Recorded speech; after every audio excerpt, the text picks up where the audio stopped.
శుక్లాంబరధరం విష్ణుం శశివర్ణం చతుర్భుజం ప్రసన్నవదనం ధ్యాయేత్ సర్వవిఘ్నోపశాంతయే. 76వ అధ్యాయం శివ ప్రతిష్టాఫలం. సూతుడు ఇట్లు చెప్పెను. అనంతరం సర్వలోకముల హితము కొరకు నేను శివ విగ్రహ పూర్వ ప్రతిష్టా ఫలం మీకు తెలుపుతాను. వ్యక్తి తన ఇచ్ఛానుసారం విగ్రహాల ఏర్పాటు చేసుకోవచ్చు. స్కందుడు ఉమాసహిత శివ విగ్రహాన్ని తయారు చేయించి దాన్ని తగిన పీఠంపై భక్తిపూర్వకంగా ప్రతిష్ఠించి మనుష్యుడు తన సర్వకామనలు తీరున్నట్లు చేసుకొనవచ్చును. స్కందుడు ఉమాసహిత పరమశివుని పూజించు విధిని నేను విన్న ప్రకారం తెలిపి అందువల్ల లభ్యమగు ఫలం వివరిస్తాను.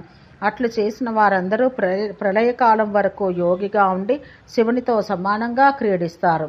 కోట్ల కొలది సూర్యులకు సమానమగు దేదీప్యమాన కాంతి కలిగి అభీష్ట సర్వవస్తు సమృద్ధి కలిగిన రుద్రకన్యలో తమ నృత్యగానాలతో ఆనందపరచుచుండ విమానమునందు మహానందం పొందుతూ సుఖభోగముల చేత ప్రయాణిస్తారు.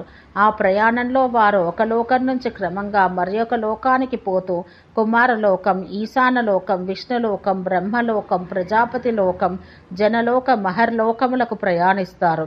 ఇంద్రలోకానికి పోయిన పిమ్మట అతడు అక్కడ 10,000 సంవత్సరాలు వసించి ఇంద్రత్వం వహించెను. మహర్లోకాన దివ్యభోగాలు అనుభవించి పిమ్మట మేరుపర్వతం చేరుకొని అక్కడ దేవతల నివాసాలలో ఆనందం అనుభవిస్తారు. శాస్త్రోక్తములకు విధానములను అనుసరించి సర్వజ్ఞుడు సర్వవ్యాపకుడగు శివుని ప్రతిష్ఠించిన భక్తుడు శివ సాయుధ్యాన్ని పొందగలుగును. ఆ మహాశివుడు ఒకే పాదం, 4 భుజములు, త్రినేత్రములు, త్రిశూలము కలిగి తన వామభాగాన విష్ణువు, దక్షిణ భాగాన చతుర్ముఖుడగు బ్రహ్మలను సృజించి విరాజిల్లుచున్నట్టివాడు. మహామహితాత్ముడగు పరమశివుడు 28 కోట్ల రుద్రులను సృష్టించెను. అంతేకాక అనంతరం 25 తత్వముల పురుషులను తేజపూర్ణములకు తన సర్వాంగాల నుండి, తన హృదయం నుంచి, తన కుడివైపు నుండి ప్రకృతిని, బుద్ధిలో నుంచి బుద్ధిని, తన అహంకారం నుంచి అహంకారాన్ని, తన్మాత్రలను సృజించెను. మహేశ్వరుడు లీలచే తన జ్ఞానేంద్రియాల నుంచి జ్ఞానేంద్రియాలను, తన పాదమూలం నుంచి పృథ్విని, గుహ ప్రదేశం నుంచి జలాన్ని, నాభిస్థలం నుంచి అగ్నిని, హృదయం నుంచి సూర్యుని, కంఠం నుంచి చంద్రుని, కనుబొమ్మల మధ్య భాగం నుంచి ఆత్మను, మస్తకం నుంచి స్వరమును సృష్టించెను. చరాచర సహిత సంపూర్ణ జగత్తును సృష్టించి ఉంచిన ఆ సర్వజ్ఞుడు సర్వవ్యాప్తుడగు శివుని విగ్రహాన్ని విద్యుక్త విధానం ద్వారా ప్రతిష్ఠించి శివ సాయుధ్యం ప్రాప్తించుకోవాలి. యజ్ఞాధిష్ఠితుడకు భగవంతుడు ఈశానుని 3 పాదములు, 7 చేతులు, 4 కొమ్ములు, 2 శిరస్సులు గల రూపం గల వాని చేత భక్తులు విష్ణులోకమున పూజితులగుదురు. భక్తుడు అచట 1,00,000 కల్పముల పర్యంతం ఆనందంతో భోగములు అనుభవించి క్రమంగా ఈ లోకానికి వచ్చి సర్వయజ్ఞాలకు అధిష్టాతుడగును. ఎవరైనను ఉమాసహితుడై అర్ధచంద్రధారి వృషభారూఢుడైన శివుని విగ్రహాన్ని చేయించిన వారికి 10,000 అశ్వమేధ యజ్ఞములను రించిన దానితో సమాన ఫలం లభ్యమగును. అతడు కింకిని ఘంటాధ్వనిచే కంపించుచున్న స్వర్ణ రథమును అధిరోహించి దివ్యమగు శివలోకానికి చేరుకొనను. అక్కడ అతడు స్వయంగా ముక్తి నందును. గణములచే పరివృతుడై నంది ఉమాసహిత శివుని విగ్రహాన్ని తయారు చేయించిన నరుడు పొందు ఫలం నేను విన్న విధంగా మీకు తెలుపుతున్నాను. అట్టి నరుడు సూర్యమండల ప్రభాభాసమై వృషభాలతో కూడి ఉండి దేవదానవులకు కూడా చేరుకొనుటకు దుర్లభమైన సుందరీమణులకు అప్సరసలు నృత్యమనర్చుచుండగా వారి మధ్య విమానాలతో శివలోకానికి చేరుకొని గణములకు ఆధిపత్య పదవిని పొందును. ఇప్పుడు నేను చెప్పబోవు శివ విగ్రహాల్లో ఏదైనా ఒక దానిని నిర్మింపచేయుటచే కలుగు ఫలం తెలుపుతున్నాను.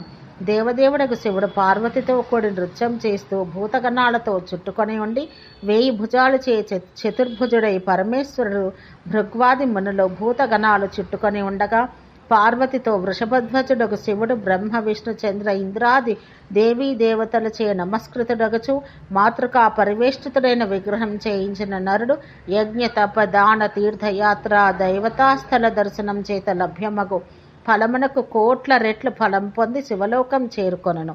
అక్కడ అతడు ప్రళయకాల పర్యంతం మహాభోగాలు అనుభవించును. శివుడు నగ్నంగా శ్వేతవర్ణాన చతుర్భుజుడై త్రినేత్రుడుగా సర్పమేఖలావృతుడైన అట్లే నల్లని ఉంగరాల జుట్టు, చేతియందు పునుక, కపాలం గల రూపాన్ని నిర్మింపచేసిన అతడు శివసాయుధ్యం పొందగలడు. గజేంద్రుని విదీర్ణుని చేయిచు ఉమాసహితుడై సర్వ కోరికలను తీర్చువాడు.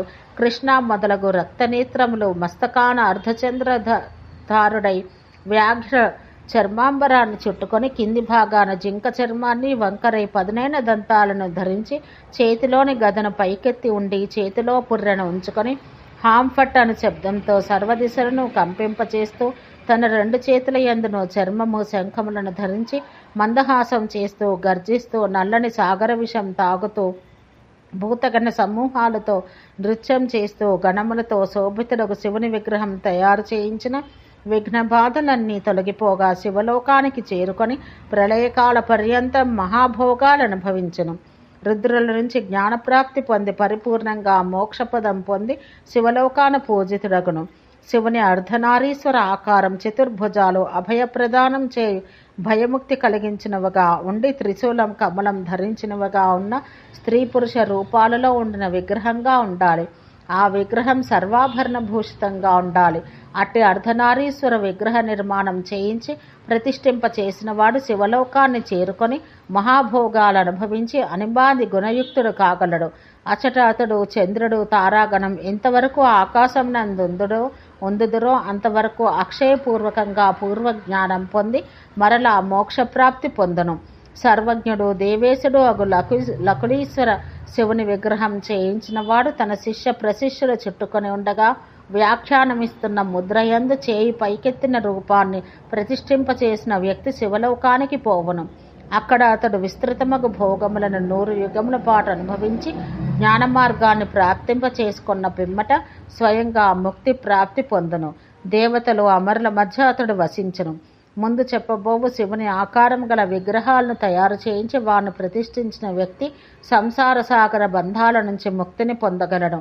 ఆ విగ్రహమందు జగత్ప్రభువకు శివుని ముద్రలు కనిపించుచుండవలెను. ఆయన శరీరంపై చితాభస్మం పోయబడి ఉండవలెను. త్రిపుండ్రములతో శిరోమాల ధరించి బ్రహ్మ యొక్క కేశముల చేత తయారు చేయబడిన పవిత్ర యజ్ఞోపవీతం ధరించి ఉండవలెను.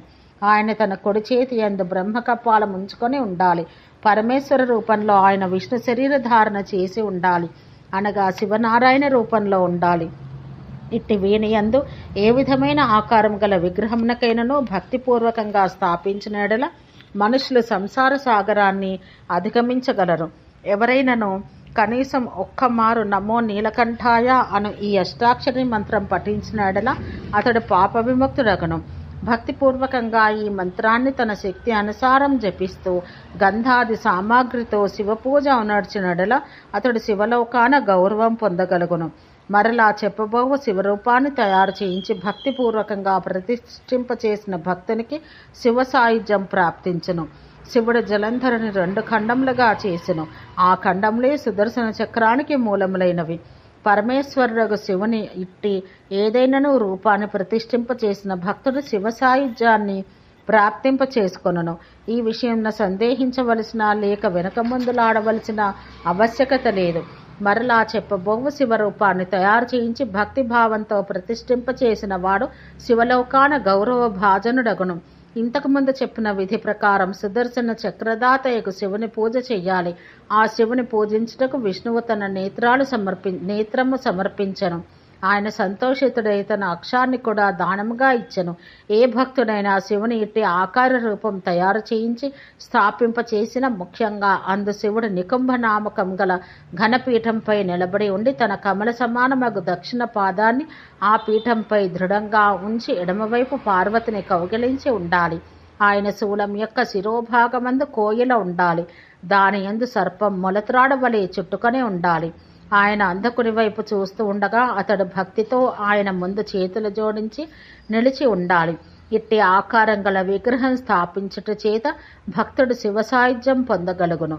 త్రిపుర వినాశకుడు పరమేశ్వరుడు దేవాది దేవుడగు శివుడి చేతియందు ధనుస్సు బాణం ధరించి అర్ధచంద్రుడి భూషణం వలె శిరంనందు కలిగి ఉండి ఉమాదేవితో కొడి రథమందు అధిష్ఠితుడై ఉండగా చతుర్ముఖ బ్రహ్మ ఆ రథసారథిగాను శివరూపాన్ని ధరించి శివలోకానికి పోవుచున్నట్లున్న శిల్పంను తయారు చేయించిన శివభక్తుని ఎడల శివుడు ప్రసన్నుడై తన ఇచ్ఛానుసారం శివలోకాన మహాభోగాలు అనుభవించి పూర్ణ జ్ఞానాన్ని ప్రాప్తింప చేసుకుని అక్కడనే ముక్తి పొందించగలడు.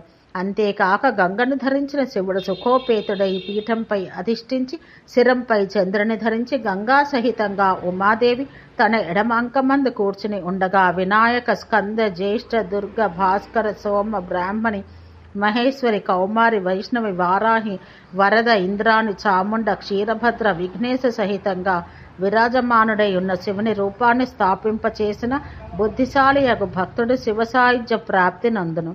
ఇంకను జ్వాలా సమూహమందు చుట్టుముట్టి ఉండిన లింగ మధ్యాన చంద్రరేఖాధారణం చేసిన లింగాన్ని ఆకాశమునందుండిన దానిగాను హంసరూపధారిగాను చేతులు జోడించి నిలబడి ఉండి విష్ణువు వరాహ రూపం ధరించి కింది వైపుకు తిరిగి ఉండి లింగం యొక్క సమీప భాగాన ఉండిన శివమూర్తిని తయారు చేయించి శ్రద్ధాపూర్వకంగా స్థాపింపచేసిన అతడికి అవ్యయుడగు శివుడు సర్వఫలములను కలిగించును.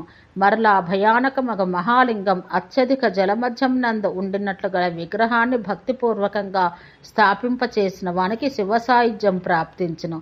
అట్లే పవిత్ర క్షేత్రం యొక్క రక్షకుడు క్షేత్రపాలిని రూపంలో పశుపతినాథుడగు శివుని రూపాన్ని తయారు చేయించి భక్తిపూర్వక విధానానుసారం ప్రతిష్ఠింపచేసిన ఎడల ఆ వ్యక్తి శివలోకాన విశిష్ట గౌరవం పొందగలుగును. ఓం శాంతి శాంతి శాంతి.